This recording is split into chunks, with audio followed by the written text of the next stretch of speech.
யாரோ ஒருத்தவங்க பிள்ளைங்க உங்ககிட்ட வந்து 100 ரூபாய் கேட்குது, கொடுப்பீங்களா?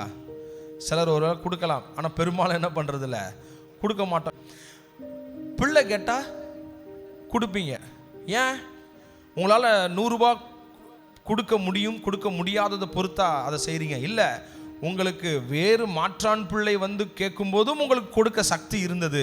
ஆனால் நீங்கள் கொடுக்காமல் இருந்தது உங்களுடைய சக்தியின் அடிப்படையில் அல்ல.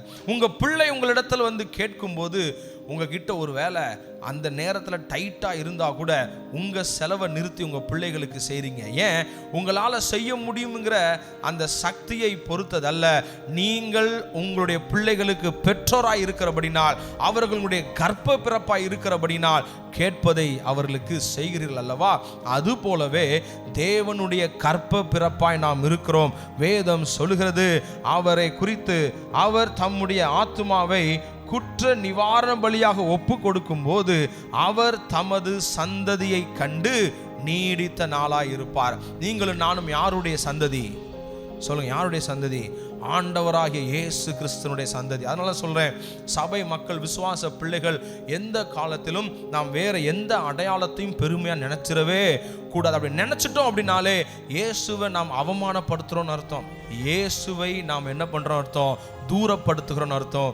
இயேசுவை சுமக்கிற, இயேசுவோடு இருக்கிற பிள்ளைகளுக்கு ஒரே ஒரு பெருமை தான் இருக்கணும். என்ன பெருமை தெரியுமா? பவுல் சொல்கிறார், மேன்மை பாராட்டுகிற எவனும் கிறிஸ்துவை குறித்தே மேன்மை பாராட்ட கடவன். எனக்கு இருக்கிற ஒரே பெருமை, நான் இயேசுவின் சந்ததியாய் இருக்கிறேன்கிற ஒரு பெருமை தான் எனக்கு பெருமையாக இருக்க வேண்டும். அப்போ நீங்க அவருடைய பிள்ளையா இருக்கிறபடினால நீங்கள் அவரிடத்துல கேட்பதற்கும் உங்களுக்கு சகல உரிமையும் இருக்குது. உங்களுக்கு நீங்கள் கேட்பதெல்லாம் செய்வதற்கு அவர் கடமைப்பட்டிருக்கிறார். It is his responsibility.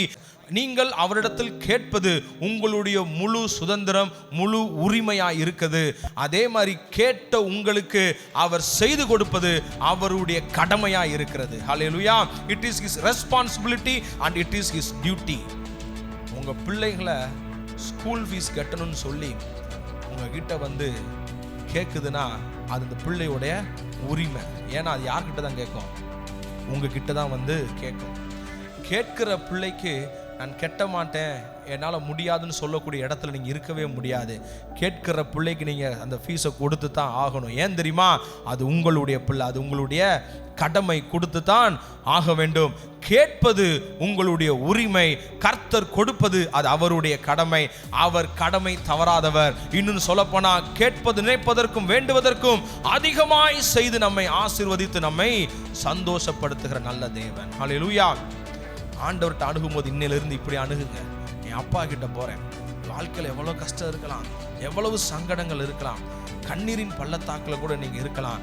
ஆனால் ஆண்டவரை அணுகும்போது, என் அப்பா கிட்ட போகிறேன், நான் கேட்டேன்னா அவர் மாட்டேன்னு சொல்ல மாட்டார்.